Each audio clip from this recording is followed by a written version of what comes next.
passer. Ce sont des situations qui nous arrivent. Tu travailles, c'est comme si tu ne travailles même pas. Tu ne parviens pas à garder ton argent. Beaucoup de difficultés viennent de tous les côtés. La Bible déclare ici, Dieu dit que certaines de ces choses-là nous arrivent lorsque nous consacrons d'abord le temps pour nous-mêmes et nous négligeons la maison de Dieu. Et le contraire, c'est quoi? Dieu dit, montez dans la montagne, allez couper du bois, reconstruisez d'abord ma maison. Travaillez. C'est ce que Dieu dit. Et quand ils ont reconstruit la maison, qu'est-ce qui arrive? La Bible dit que la gloire de cette deuxième maison sera plus grande que celle de la première. Amen. Quand nous reconstruisons la maison de Dieu, il y a un grand secret. Il y a la bénédiction. Quand nous reconstruisons la maison de Dieu, il y a la bénédiction. Bien-aimé. Parce que nous donnons à Dieu une demeure. Tu donnes à Dieu une demeure. Quand tu répares ton cœur, bien-aimé, tu le disposes à Dieu. Tu donnes à Dieu une place pour habiter dans ton cœur. Il y a une bénédiction. Amen. Dieu habite dans ton cœur, bien-aimé. Ces choses, nous devons les comprendre. Physiquement et spirituellement. Les temples ou le miracle dont il est question, ce n'est pas seulement mon rocher. C'est ton cœur, c'est mon cœur. Que nous devons disposer à Dieu. Nous devons donner une place de demeure à Dieu. C'est alors que Dieu peut nous bénir. Et si nous prenons soin de cette assemblée, de l'église de Dieu, du peuple de Dieu, alors Dieu va s'occuper de nos maisons, de nos besoins et de nos vies. Amen. Je ne parle pas ici de l'argent qu'on vient donner aux serviteurs de Dieu. Et je ne vous décourage pas non plus de le faire, bien-aimés. Mais je n'aimerais pas que vous compreniez mal la parole de Dieu.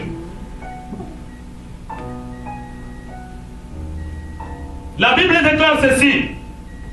Parce que ces temps, les jours sont mauvais, bien-aimés. La Bible déclare qu'au dernier jour, nombreux viendront et me diront, nous avons prêché en ton nom. Nous avons opéré des miracles en ton nom. Nous avons prophétisé en ton nom.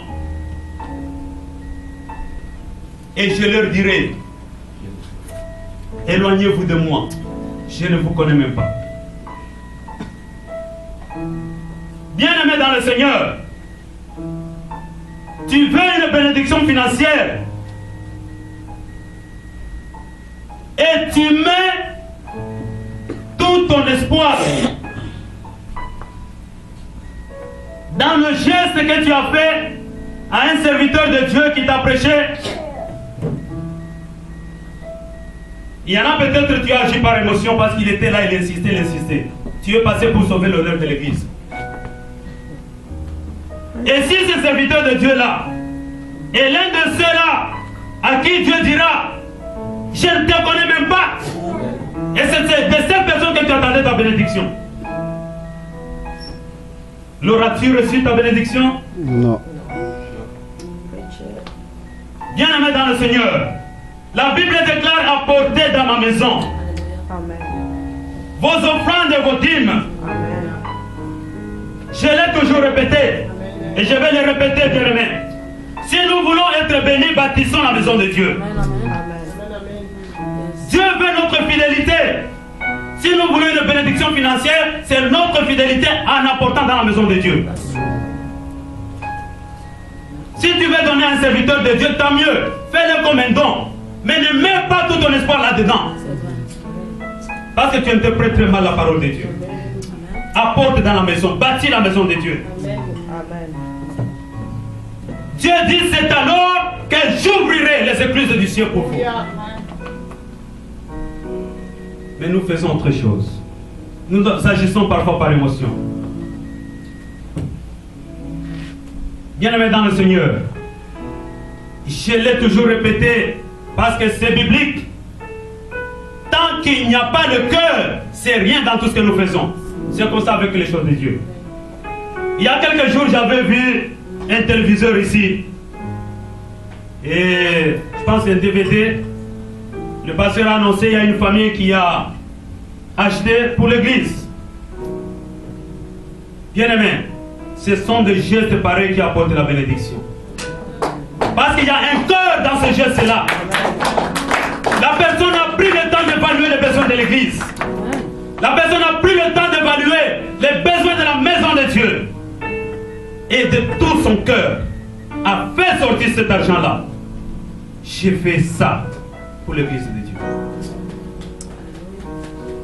Pas tu as l'argent que tu voulais et utiliser, je ne sais pas pour acheter quoi ou pour aller manger au buffet après. Parce qu'il y a un prédicateur qui est ici, même si c'est moi, j'insiste de venir amener. Je vais te bénir. Tu viens par émotion. Cet argent, tu ne l'avais même pas réservé pour apporter dans la maison de Dieu. Il n'y a pas de cœur là-dedans, bien aimé. On peut donner des milliards et des millions. Marchons par la parole de Dieu. Bien aimé dans le Seigneur. Néhémie arrive, il parle au peuple. Il leur dit ceci. Je reviens, on va finir vite. Excusez-moi Yves. Au chapitre 2, verset 17, je leur dis, voyez le malheureux état où nous sommes, Jérusalem est détruite et ses portes sont consumées par le feu. Venez, rebâtissons le muraille de Jérusalem et nous ne serons plus dans l'opprobre. Il parle au peuple de la condition dans laquelle ils sont, pour que le peuple soit interpellé. Maintenant, ce qui m'intéresse plus, c'est la réaction du peuple. Verset 18. Et je leur racontais comment la bonne main de mon Dieu avait été sur moi et quelles paroles le roi m'avait adressées. Ils dirent, levons-nous et bâtissons. Et ils s'est fortifié dans cette bonne résolution. Bien aimé. J'aurais dû choisir le thème de ce message selon le verset de la Bible qui dit venez et rebâtissons. Mais j'ai intitulé le thème, je pense que c'est comme ça. Oh, ça ne se voit pas. Le thème, je l'ai intitulé levons-nous et rebâtissons. Pourquoi? Parce que je ne voulais pas apparaître comme Néhémie. Je ne suis pas Néhémie. Il n'y a pas d'ennemi parmi nous, bien aimés. Les seuls ennemis que nous avons, c'est la parole de Dieu qui nous interpelle, toi et moi. C'est pourquoi j'ai intitulé le message levons-nous. Donc dans la réponse de la réaction du peuple, parce que je suis aussi l'un de vous. Le message m'interpelle moi aussi. C'est le message qui est notre Néhémie. Bien-aimé dans le Seigneur, Néhémie appelle le peuple et il dit venez. Donc, la première chose qu'ils ont fait, le peuple est d'abord venu ensemble. Ce n'est que lorsque nous venons ensemble, bien-aimés, c'est alors que nous pouvons même trouver les voies et moyens de faire avancer cette assemblée. Et le peuple dit ici, ils n'ont pas dit allons. Ils ont dit levons-nous. Il y a quelque chose de très profond. Moi, je suis originaire de la RDC. Et beaucoup de gens le sont ici. C'est quoi l'hymne national de la RDC? Je vous demande de chanter, dites ça. Debout Congolais. Debout Congolais. Et puis unis par l'effort, unis pour le sort, bien aimé dans le Seigneur. Pour l'indépendance. Ça, c'était nos ancêtres qui ont combattu pour l'indépendance. Ils disent debout. Quand on dit à un peuple, mettez-vous debout,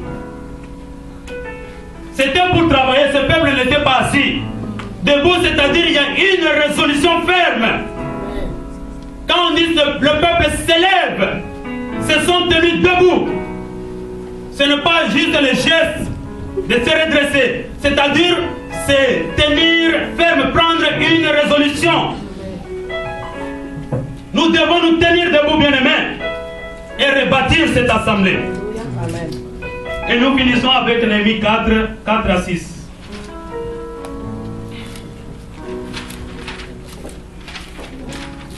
Écoute, ô notre Dieu, comme nous sommes méprisés, fais retomber leurs insultes sur leur tête et livre leur au pillage sur une terre où ils soient captifs. Ne pardonne pas leur iniquité et leurs péchés ne soient pas effacés devant toi. Car ils ont offensé ceux qui bâtissent. Nous rebâtîmes la muraille qui fut partout achevée jusqu'à la moitié de sa hauteur. Et le peuple prit à cœur ce travail. Ils ont rencontré des difficultés, bien-aimés. Ils ont rencontré de l'opposition. Le travail de rebâtir rencontre de l'opposition. L'ennemi va s'élever. Il y en avait à l'intérieur tout comme à l'extérieur qui voulaient leur empêcher de rebâtir. Amen. Mais la Bible déclare qu'ils ont reçu. Pourquoi? Parce que le peuple avait pris à cœur le travail. Amen. Si nous prenons aujourd'hui une décision, si cette parole nous interpelle, nous décidons de nous engager, et que si cet engagement est ferme, et que ce que nous avons à faire, nous le faisons de tout notre cœur, bien aimés, nous allons réussir. Nous irons de l'avant, et notre Dieu sera glorifié. Amen. Amen.